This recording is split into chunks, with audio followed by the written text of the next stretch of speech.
gudoomiyaha gobolka Banaadir ahna duqa magaalada Muqdisho Thabit Cabdi Maxamed ayaa gaarsiiyay deeq dawo iyo bacaha roobka laga galo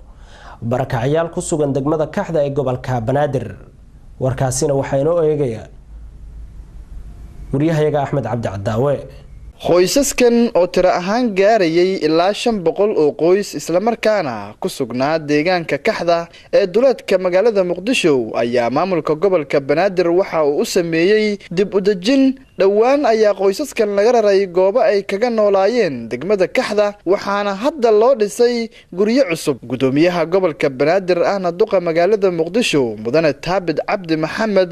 ayaa qoysaskan gaarsiiyay dawo iyo bacaha roobka laga galo gudoomiyaha degmada Kaxda oo saxaafadda la hadlay ayaa duqa Muqdisho uga mahadceliyay imaatinkiisa degmada isagoona ka warbixiyay waxyaabihii la soo gaarsiiyay degmada Kaxda waaxda saddexaad ee gobolka Banaadir waa degmada Kaxda waaxda saddexaad galabta waxaan soo booqday gudoomiyaha gobolka oo aan isleenahay Allah sharfee aad iyo aad bulshadiisa ugu dhagan nugul yahay runtii waxaana la soo gaarsiiyay alaab muhiim ah oo bulshada danyarta gaar ahaan dadka barakacyaalka aad iyo aad ay ugu baahan yihiin iyadoo xilli qabow iyo xilli dhaxan ay aad u jirto lagu jiro ayaa waxaana soo gaadhay 200 bacood iyo daawo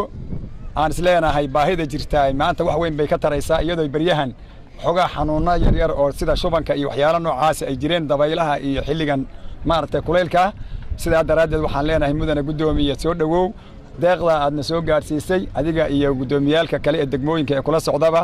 iyo agaasimiyaalka iyo warbaahintaba aad iyo aad baanu idin salaameynaa mudane gudoomiye gacmo furan ku soo dhawow ugu dambeyn gudoomiyaha gobolka Banaadir ahna duqa magaalada Muqdisho mudane Thabit Cabdi Maxamed oo isna dhankiisa saxaafadda kula hadlay waaxda saddexaad ee degmada Kaxda ayaa ka warbixiyay dhulkan ay dajiyeen qoysaskan danta yar iyo dawooyinka bacaha ay soo gaarsiiyeen qoysaskan dadka mudan la garab istaago hadii ay noqon lahayd dawo iyo hadii ay noqon lahayd guri ama shelterka ku noolaan lahaayeen taana waxa ka sii muhiimsan in dadka duruufta ku dhacdo oo barakacayaasha markasta aysan la kulmin in meel ay degan yihiin dhibaato lagu soo gaarsiiyo ama laga saaro waxaan xaqiijinay dadka hadda meeshaan degan dhulkan oo dhowr goof ah inaan dadkii lahaa haddii aan nahay maamul gobolka Banaadir annagoo kaashanayna degmada Kaxda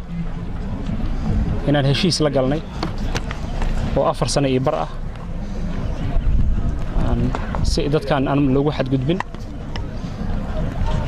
marka heshiiska uu dhammaan rabo muddo ay ka harsan tahay kadibna la cusboonaysiiyo waxaan fursad aan uga faa'iideysto qof kasta oo awoodi kara inaan ugu baaqo